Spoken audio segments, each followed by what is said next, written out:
एक छोटे से कस्बे में आरम नाम का एक लड़का रहता था। वो समझदार था, लेकिन उसकी एक आदत उसकी पूरी जिंदगी पर भारी पड़ रही थी। वो हर काम को टालता रहता था। पढ़ाई हो, कोई जरूरी काम हो या अपने सपनों पर मेहनत करना, वो हमेशा कहता, अभी नहीं, बाद में कर लूंगा। धीरे धीरे ये आदत उसकी जिंदगी को पीछे धकेलने लगी।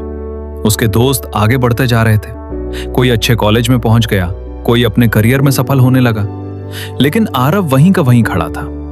उसके माता पिता उसे समझाते, बेटा समय बहुत कीमती होता है, इसे यूं ही मत गवाओ। लेकिन आरव हर बार मुस्कुराकर उनकी बात टाल देता। एक दिन जब उसे अपने फेल होने की खबर मिली तो वो अंदर से टूट गया।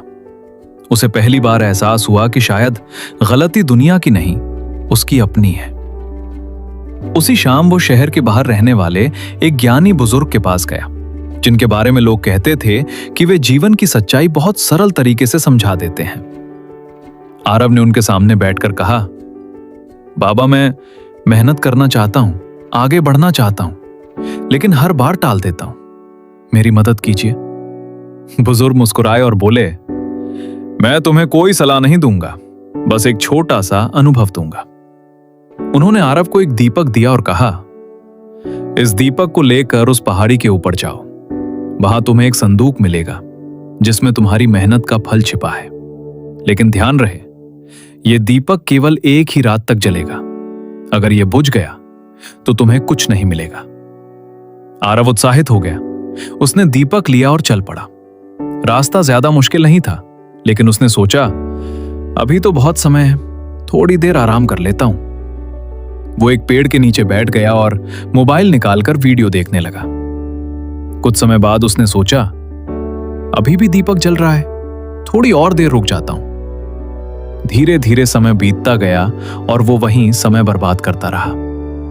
जब उसने फिर से ऊपर देखा तो दीपक की लौ बहुत छोटी हो चुकी थी। अब वो घबराकर तेजी से पहाड़ी की ओर भागा, लेकिन जैसे ही वो ऊपर पहुंचने ही वाला था, दीपक बुझ गया। अंधेरा छा गया, रास्ता भी खो गया और वो वहीं बैठ गया। सुबह जब वो वापस उस बुजुर्ग के पास पहुंचा तो उसका चेहरा पछतावे से भरा हुआ था। उसने कहा, मैं हार गया, बस इसलिए क्योंकि मैंने समय बर्बाद किया। बुजुर्ग ने शांत स्वर में कहा, तुम दीपक नहीं हारे, तुम समय से हारे हो।